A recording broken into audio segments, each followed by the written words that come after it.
আসসালামু আলাইকুম প্রিয় দর্শক, জুলাই আগস্ট আন্দোলনে বিক্ষোভকারীদের উপরে পুলিশের গুলি চালানো এবং গুলি চালাতে শেখ হাসিনার যে নির্দেশ এমনটা দাবি করে বিবিসিতে প্রকাশিত রিপোর্টটি এই মুহূর্তে টক অব দ্য কান্ট্রিতে পরিণত হয়েছে। শুধু টক অব দ্য কান্ট্রিতেই পরিণত নয়, যথেষ্ট বিতর্কের সৃষ্টি করেছে। এই রিপোর্টটি যথেষ্ট প্রশ্ন তোলার সুযোগ দিয়েছে।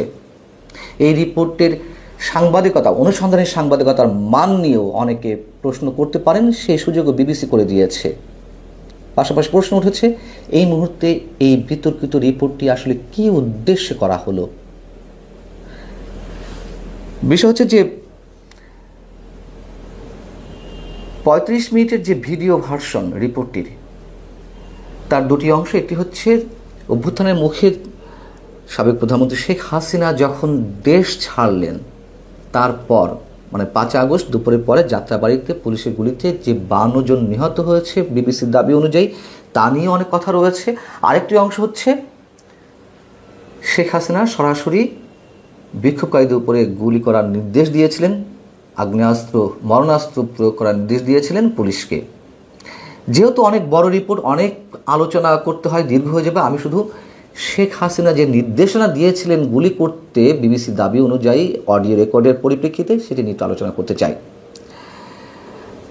তার আগে বলে রাখি, পুলিশ তো অবশ্যই গুলি চালিয়েছে, পুলিশের গুলিতে অবশ্যই মানুষ হত্যাকাণ্ডের শিকার হয়েছে, একথা অস্বীকার করার কোনো উপায় নেই।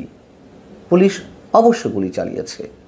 তার একটি বড় প্রমাণ হচ্ছে গত 12 কিংবা 13ই আগস্ট 2024 একটি ভিডিও ভাইরাল হয়েছিল। সেই ভিডিও ফুটেজে কী ছিল নিশ্চয়ই আপনাদের অনেকে মনে আছে।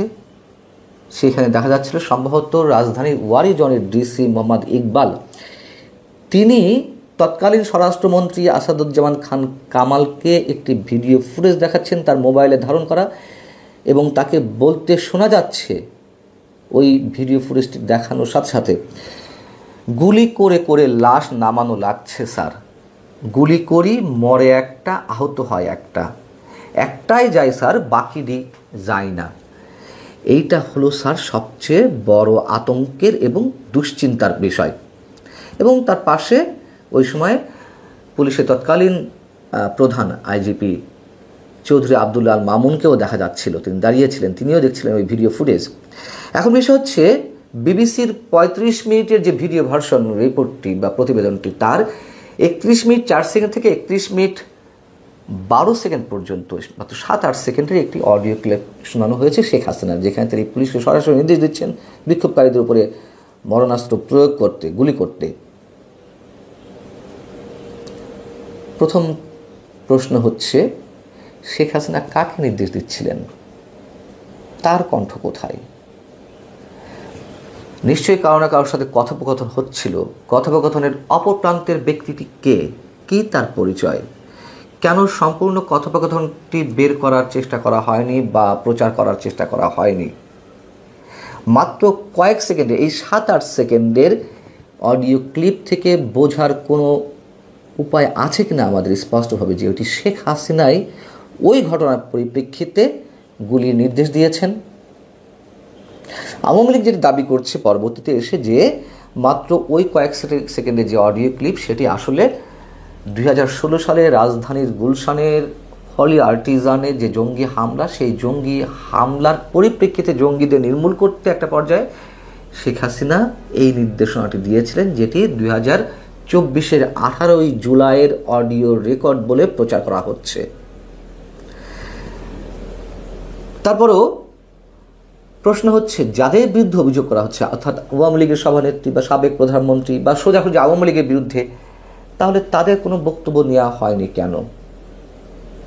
এটা তো সাংবাদিকতার ন্যূনতম একটা নর্ম, যে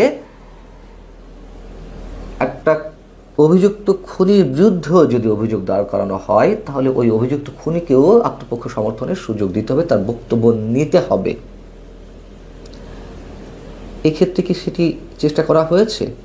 যদিও ভিডিও ভার্সনটির স্ক্রিনে টেক্সট আকারে তুলে ধরা হয়েছে যে আওয়ামী লীগের পক্ষ থেকে এই দাবি করা হচ্ছে যে অডিও রেকর্ড প্রকাশ পেয়েছে তা সত্যি কিনা নিশ্চিত নই, তবে কোনো অবস্থাতেই উক্ত রেকর্ডিংটি শেখ হাসিনার বেআইনি কোনো উদ্দেশ্যের প্রতিফলন ঘটায় না।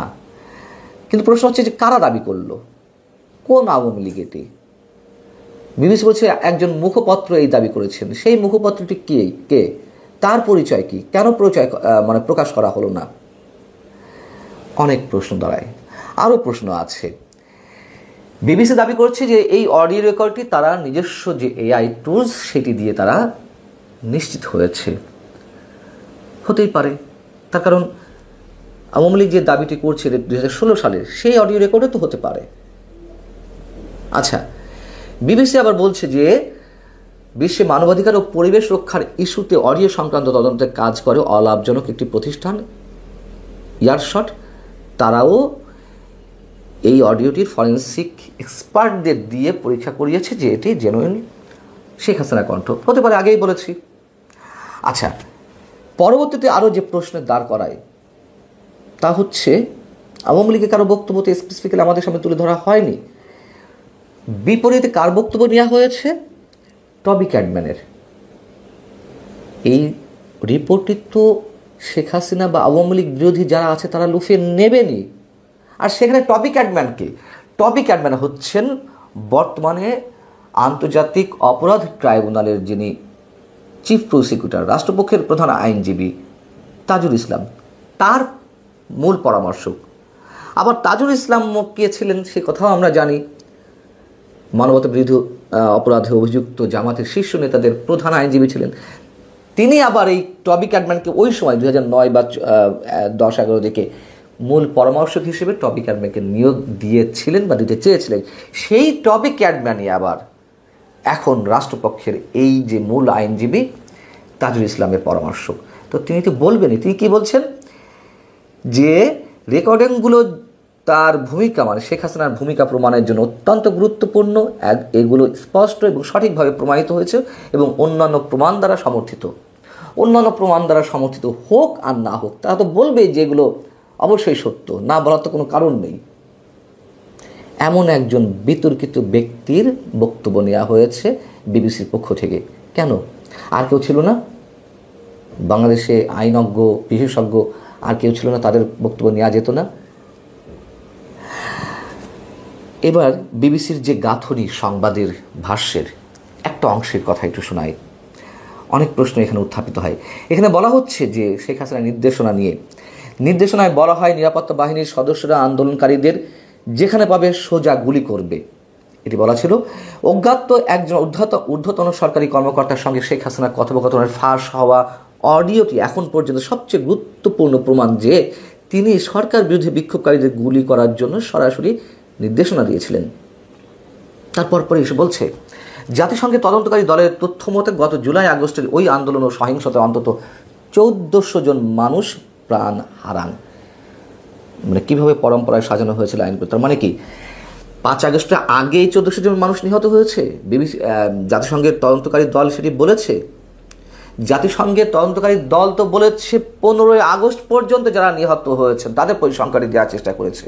এবং সরকার যেখানে নিজে দাবি করছে যে 5 আগস্ট পর্যন্ত 837 জন হত্যাকাণ্ডের শিকার হয়েছেন বা নিহত হয়েছেন, সেই বিষয়গুলো তো বিবিসি এখানে তুলে ধরেনি। এমনভাবে এই বিষয়গুলো তুলে আনা হয়েছে যে 1400 জন মানুষ নিহত হয়েছে, এটা জাতিসংঘ বলছে, এবং শেখ হাসিনা গুলি করার নির্দেশ দিয়েছে, অর্থাৎ শেখ হাসিনা গুলির নির্দেশের পরিপ্রেক্ষিতে এই 1400 জন মানুষ নিহত হয়েছেন। শেখ হাসিনার দায় কেউ অস্বীকার করতে পারে না। এই আন্দোলনে যেভাবে দানা বেঁধেছিল বা যে অভ্যুত্থানটি হলো, কিন্তু আমাদেরকে তো সব পক্ষে বিবেচনা করতে হবে নিরপেক্ষতার জায়গা থেকে। যেমন বললাম, পুলিশ অবশ্যই গুলি করেছিল। আবার পুলিশকে হত্যা করে কারা গাছের সঙ্গে ঝুলিয়ে রেখেছিল? সিরাজগঞ্জে যে এক রাতে 18 জন পুলিশকে হত্যা করে গাছের সাথে ঝুলিয়ে রাখা হলো, যার কৃতিত্বের দাবিদার এখন জামাত ইসলামী ছাত্র শিবিরের নেতারা, অন্যান্য অনেক স্থানীয় যারা হত্যাকাণ্ডের শিকার হয়েছে, মেট্রো রেল, বিটিভি ভবনে আগুন ধরে দেওয়া হচ্ছে, তারা স্বীকার করছে। স্নাইপার রাইফেল কোত্থেকে আসলো, কীভাবে এলো, তা নিয়েও অনেক ধরনের প্রশ্ন উত্থাপিত হচ্ছে। বিবিসি কেন সেই কথাগুলো বলছে না? কেন এইভাবে লাইনগুলো সাজালো? এবং কেন সাজালো এই মুহূর্তে নতুন করে তা প্রশ্ন করার আরও একটি সুযোগ করে দেয় আরেকটি প্রেক্ষাপটের দিক থেকে। তার কারণ এই বিবিসি এতদিন যেভাবে রিপোর্ট করে আসছিল, যেভাবে করে আসুক না কেন, প্রধান উপদেষ্টার প্রেস সচিব স্পষ্টভাবে গত 5 ফেব্রুয়ারি তার ফেসবুক পেজে বিবিসি বাংলাকে শেখ হাসিনার ভক্ত বলে উল্লেখ করেছিলেন। তিনি সেখানে কি বলেছিলেন? তিনি বলছেন, মনে হচ্ছে বিবিসি বাংলা ক্ষমতাচ্যুত স্বৈরশাসক এবং গণহত্যাকারী শেখ হাসিনার ভক্ত হয়ে গেছে। সংবাদ মাধ্যমটি যখন শেখ হাসিনার বিষয়ে লেখে তখন তার ভারতে পালিয়ে যাওয়ার পটভূমি বাদ দেয়।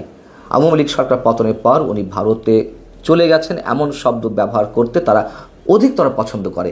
এটি বাস্তবতা, এটি সত্য।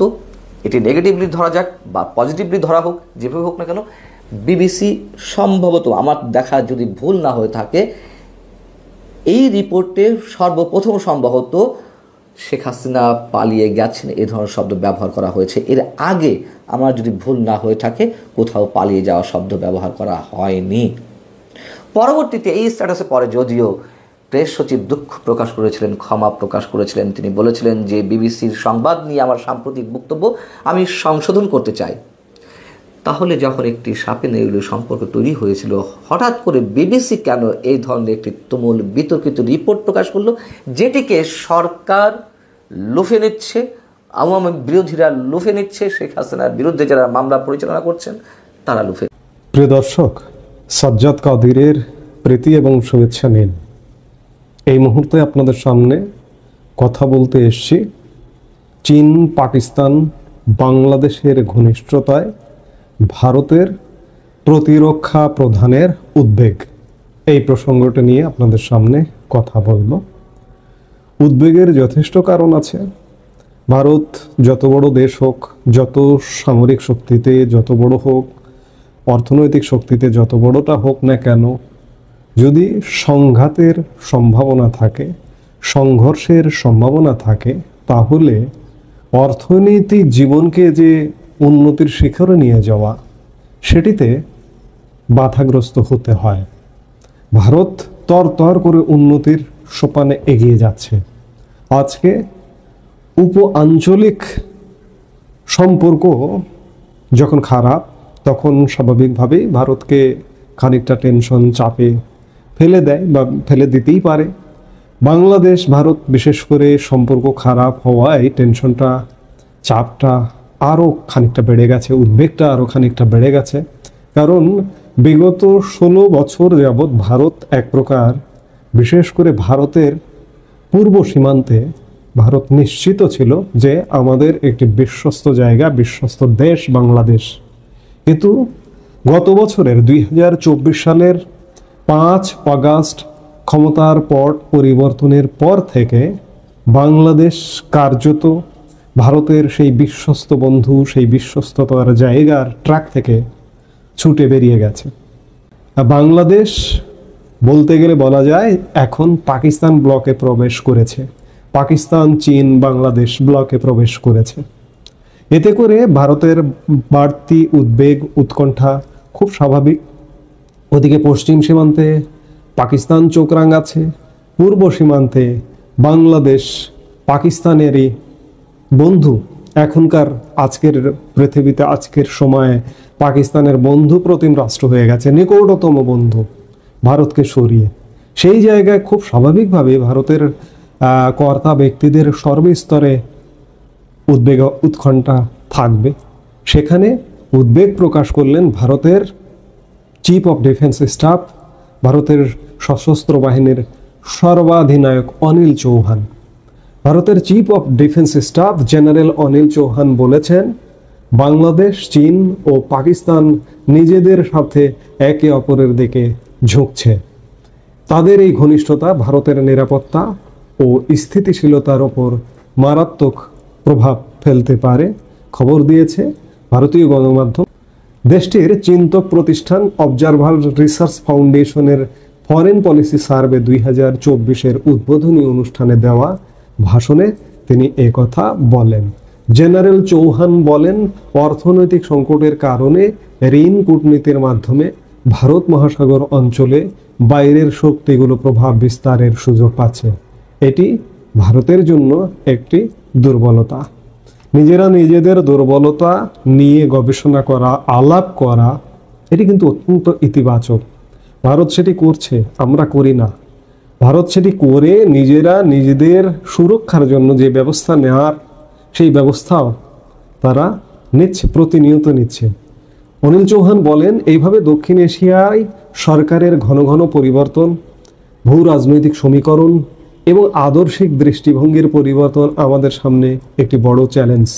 পাশাপাশি চীন, পাকিস্তান ও বাংলাদেশের মধ্যে একে অপরের আগ্রহের একটি সম্ভাব্য সমন্বয়ের কথা বলা যেতে পারে, যা আঞ্চলিক স্থিতিশীলতা ও নিরাপত্তার ক্ষেত্রে প্রভাব ফেলতে পারে। আঞ্চলিক স্থিতিশীলতার প্রেক্ষাপটে মিয়ানমারের প্রসঙ্গ তুলে তিনি বলেন, দেশটির শরণার্থীদের জন্য সংকট তৈরি করছে। এই সংকট দেশটির উত্তর পূর্ব অঞ্চলে ছড়িয়ে পড়েছে, এটি একটি সমস্যা তৈরি করছে। তিনি বলেন, এটি দীর্ঘমেয়াদে ভারতের মতো একটি দেশের জন্য নিরাপত্তা চ্যালেঞ্জ হয়ে উঠতে পারে। রোগ নির্ণয় হয়ে গেছে।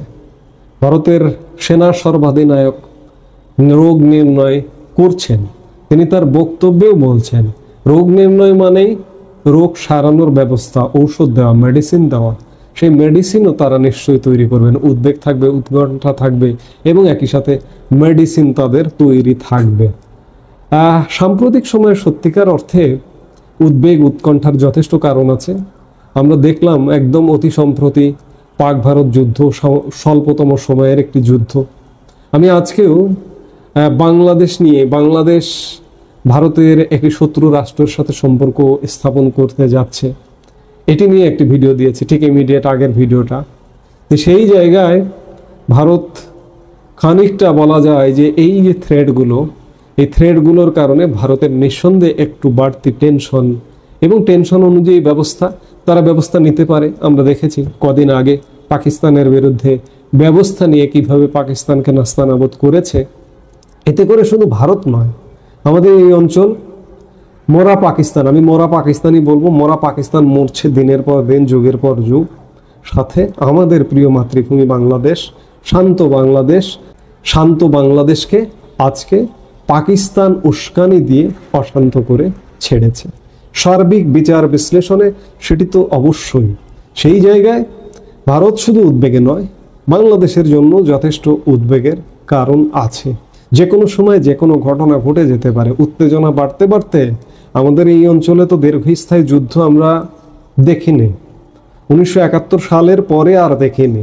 কিন্তু আজকে পরিস্থিতি যেদিকে মোড় নিচ্ছে একের পর এক, ধীরে ধীরে, বিশেষ করে বাংলাদেশের ভূমিকা নিয়েই বলবো, আমি আমার নিজের ভূমিকা নিয়েই বলবো। বাংলাদেশ যে পথে হাঁটছে তাতে করে বাংলাদেশ অস্থিরতায় এবং দীর্ঘস্থায়ী একটা সহিংসতার মধ্যে যে কখন ঢুকে যায় সেই শঙ্কা, আতঙ্ক কিন্তু বাংলাদেশের জন্য আছে। ভারত উদ্বেগ জানাচ্ছে, চীন, পাকিস্তান, বাংলাদেশ এক হচ্ছে, এক হওয়াতে ভারতের উদ্বেগের কারণ আছে।